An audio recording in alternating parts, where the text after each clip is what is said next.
Hello and good evening, Los Santos, and welcome. My name is Laura, and you are watching Influencer. Tonight we have a very special guest, ex-Los Santos mayor and current mayoral candidate, Miss Allegra Nixon. Miss Nixon, first of all, thank you for coming in tonight and accepting to have this interview with us. Thank you, Ms. Montblanc, and hello, Los Santos. It's been a while, hasn't it? Indeed it was. Miss Nixon, before we engage in more questions regarding your candidacy in the next mayoral elections, for the people that don't know who is Allegra Nixon, could you give us a brief introduction on who is Miss Nixon? Of course. Happy to. I'll keep this nice and short. Nobody wants to hear a life story. After all, I'm Allegra Nixon, former mayor of Los Santos, elected in 2012, completing my full term into 2013.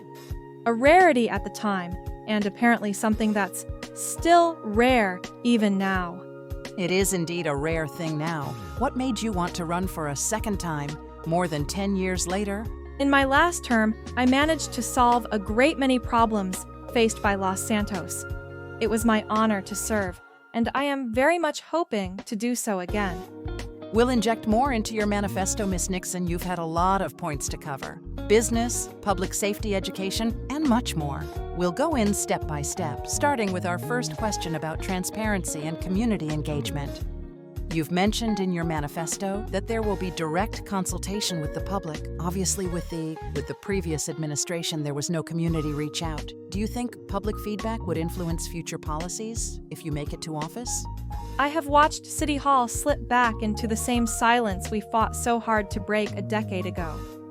Departments stopped talking to each other. Permits piled up. Residents told me they felt nobody at the top was really listening to them. I think it is time for change. It is change, activity, and stability that I have delivered before, and I want to do so again. Would you be open to accountability audits from independent cores or citizens? Obviously, with the lack of transparency and community outreach from Calhoun's administration, people have concerns that you, or anyone that gets elected, will not deliver on the promises you gave out, like the current mayor. Absolutely. I have always treated public feedback as a working brief, not background noise.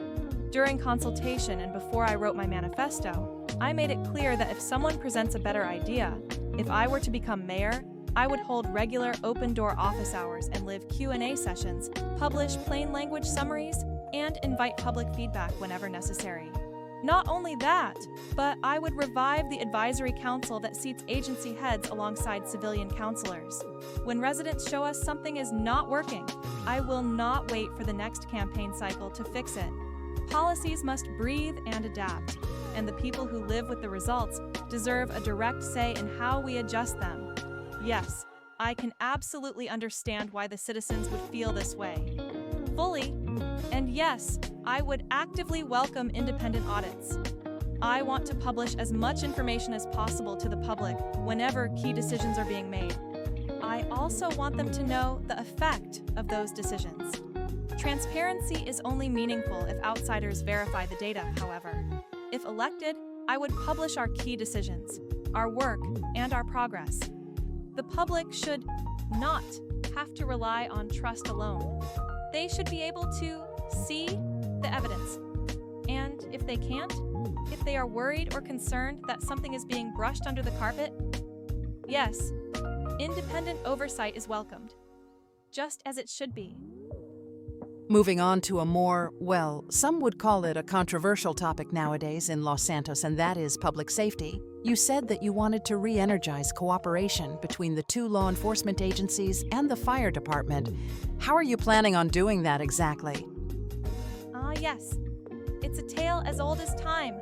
Saw it many times over. The PD and SD are two agencies that perform similar, if not borderline, identical duties, just in different jurisdictions. We've seen time and time again that this can cause friction. It happens. It's unavoidable in many respects. But what's important is that this frictions hold, not affect the public's safety. That is, after all, paramount. And likewise, the FD and availability of ambulances in particular is a key factor here. South, to answer your question, Ms. Montblanc, how would I tackle this? Firstly, I would propose, organize and chair monthly command briefings. All agencies would attend. We would review incident data, patrol gaps, and any conflicts. with direct oversight and mediation from myself and my office where necessary. Secondly, we would tackle any recruitment backfills that need to be addressed.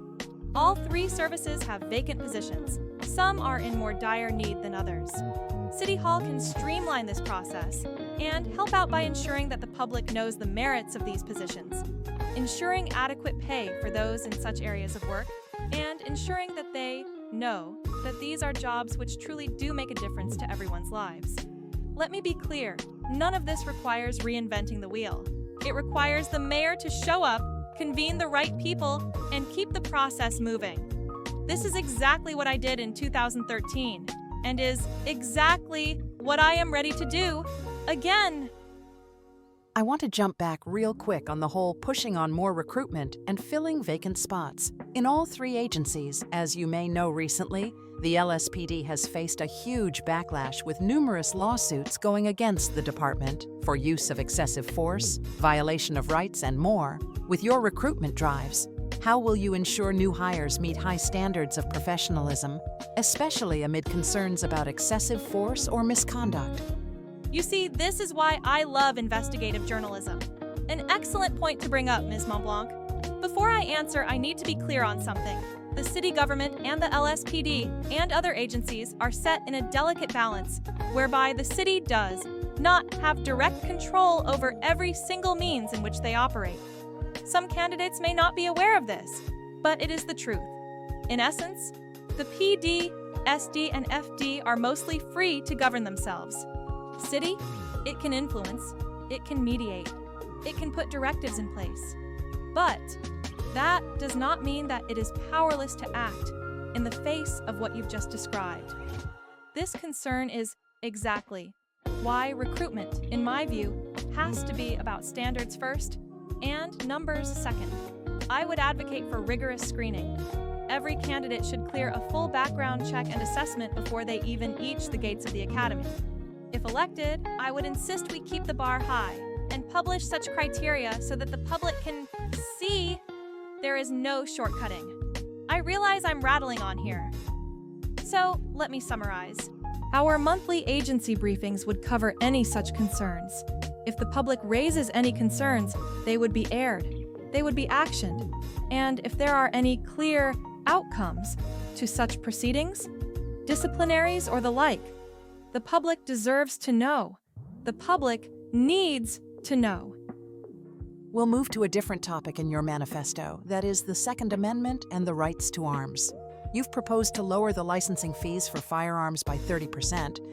The public have some concerns about the rise of gun violence in the city. It is no secret to anyone. Guns have been a problem that the city is not able to control for. Now, do you believe that lowering fees for firearm licenses would push for more poorly vetted arms in circulation? And with that, more gun violence-related crimes?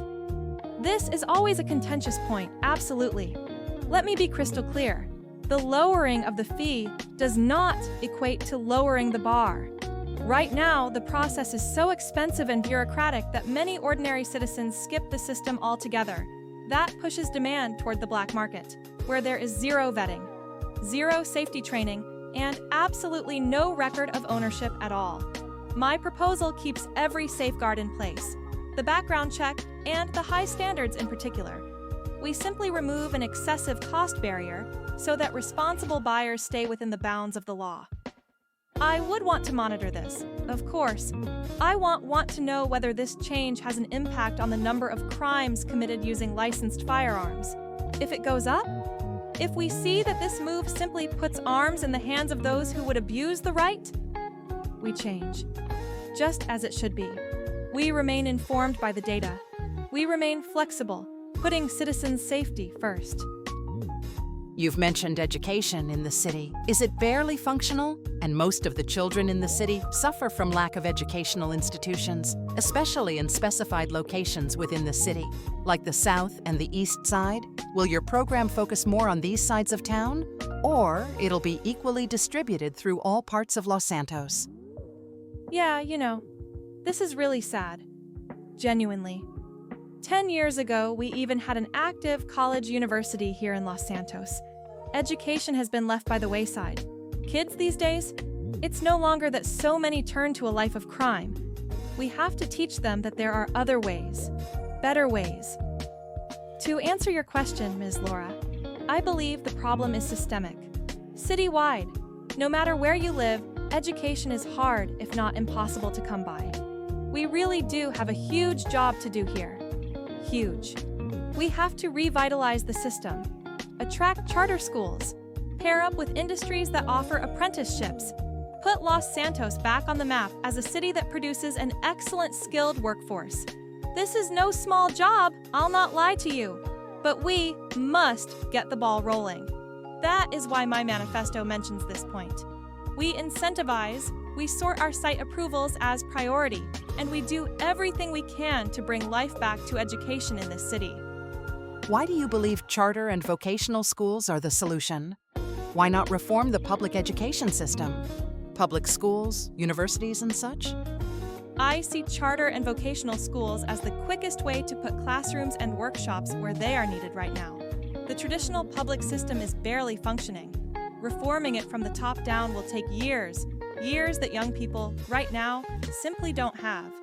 Charter and vocational schools can open faster, specialize in skills that match industries here in Los Santos, all while keeping basic public schools running.